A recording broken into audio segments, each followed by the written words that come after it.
اس میں ہم سے غلطی یہ ہوتی ہے کہ بعض لوگ 3 دن میں ختم کرتے ہیں، بعض 5 دن میں، بعض 10 دن میں، بعض 15، اور اکثر جگہ ہمارے شہر حیدرآباد میں 26 دن میں تراویح ختم ہوتی ہے۔ آخری کے 3 دن بہت سے لوگ تراویح سے محروم رہتے ہیں۔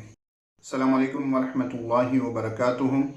الحمدللہ رب العالمین والصلاة والسلام علی سید الانبیاء والمرسلین، اما بعد، فقال النبی صلی اللہ علیہ وسلم: من صام رمضان ایمانا و احتسابا غفر له ما تقدم من ذنبی، رواہ البخاری، او کما قال النبی صلی اللہ علیہ وسلم۔ محترم حضرات، رمضان المبارک کا مہینہ بالکل قریب ہے۔ رمضان المبارک ایسا بابرکت مہینہ ہے جس میں 3 ایسی عبادتیں ہیں جس کے ذریعے اللہ رب العزت ہمارے تمام پچھلے گناہوں کو معاف فرما دیتے ہیں۔ تو کیا آپ چاہتے ہیں کہ وہ عبادتیں کریں اور اپنے پچھلے تمام گناہوں کو معاف کروا لیں؟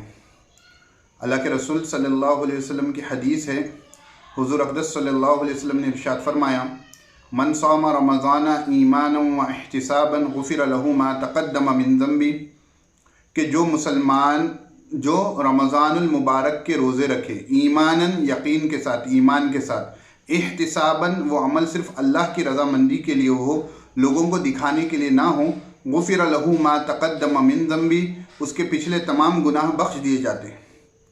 تو روزہ ایک اہم ایسی عظیم عبادت ہے رمضان المبارک میں جس سے انسان کے تمام پچھلے گناہ بخش دیے جاتے ہیں۔ تو کیا ہم یہ نہیں چاہتے کہ ہم سے جو گناہ سرزد ہوئے ہیں جانے میں انجانے میں، اللہ رب العزت اس کو معاف فرما دیں؟ تو یقیناً ہم چاہتے ہیں، تو اسی لیے ہم کو رمضان میں یقین کے ساتھ اللہ کے لیے، صرف اللہ کی خوشنودی کے لیے پورا مکمل رمضان المبارک کے روزے رکھنے چاہیے۔ تو پہلی عبادت تو رمضان المبارک کے روزے ہیں۔ پھر روزے کے بہت سی فضیلتیں ہیں، ابھی میں وہ نہیں بتاؤں گا، انشاءاللہ اگلے موقع پر موقع ملا تو بتاؤں گا۔ دوسری روایت ہے، اللہ کے رسول صلی اللہ علیہ وسلم نے فرمایا: من قام رمضان ایمانا و احتسابا غفر له ما تقدم من ذنبی۔ یہ بھی بخاری شریف کی روایت ہے، جو رمضان کی راتوں کو عبادت سے آباد کرے، جو رمضان میں قیام کرے یقین کے ساتھ اور صرف اللہ کی رضامندی کے لیے، اس کے پچھلے گناہ بخش دیے جائیں گے۔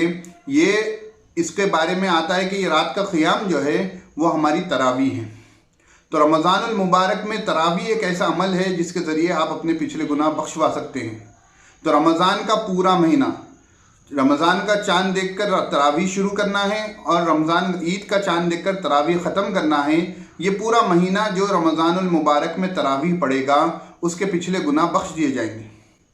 اس میں ہم سے غلطی یہ ہوتی ہے کہ بعض لوگ 3 دن میں ختم کرتے ہیں، بعض 5 دن میں، بعض 10 دن میں، بعض 15، اور اکثر جگہ ہمارے شہر حیدرآباد میں 26 دن میں تراویح ختم ہوتی ہے۔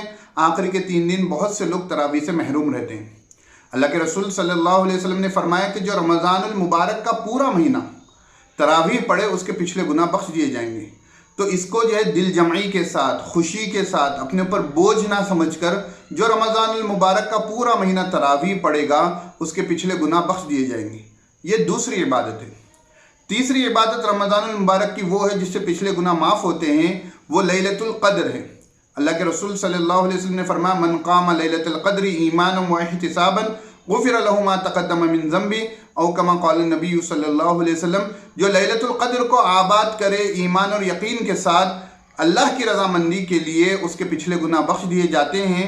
لیلۃ القدر رمضان المبارک کے آخری عشرے میں ہوتی ہے، طاق راتوں میں ہوتی ہیں۔ اس میں حلیم کھانے اور جو ہے فضولیات میں وقت گزارنے کے بجائے، لیلۃ القدر میں بازاروں میں جانے کے بجائے، مسجدوں میں، گھروں میں لیلۃ القدر کو اگر عبادت سے آباد کریں گے تو اس کے پچھلے تمام گناہ معاف ہو جائیں گے۔ اب یہاں سوال یہ پیدا ہوتا ہے کہ روزوں سے بھی گناہ معاف ہو گئے، تراویح سے بھی معاف ہو گئے، اور لیلۃ القدر سے بھی معاف ہو گئے، تو کیا اس کا کیا مطلب ہے؟ تو مفسرین محدثین فرماتے ہیں کہ گناہوں سے معاف ہونا جہاں کہا جاتا ہے احادیث میں، اس سے صغیرہ گناہ معاف ہوتے ہیں، کبیرہ گناہ معاف نہیں ہوتے۔ تو کبیرہ گناہ تو صرف توبہ سے معاف ہوتے ہیں۔ تو جہاں ہم ان عبادات کا اہتمام کریں، اس کے ساتھ اللہ رب العزت سے اپنے کبیرہ گناہوں کی توبہ کریں، جن کے حقوق ہم نے تلف کیے ہیں ان سے بھی معافی مانگیں، تو اللہ کی ذات سے امید ہے صغیرہ کے ساتھ کبیرہ بھی معاف ہو جائیں گے۔ دوسری چیز سوال یہ پیدا ہوتا ہے کہ روزوں سے جب گناہ معاف ہو گئے تو پھر تراویح اور لیلۃ القدر سے کیا فائدہ ہوگا؟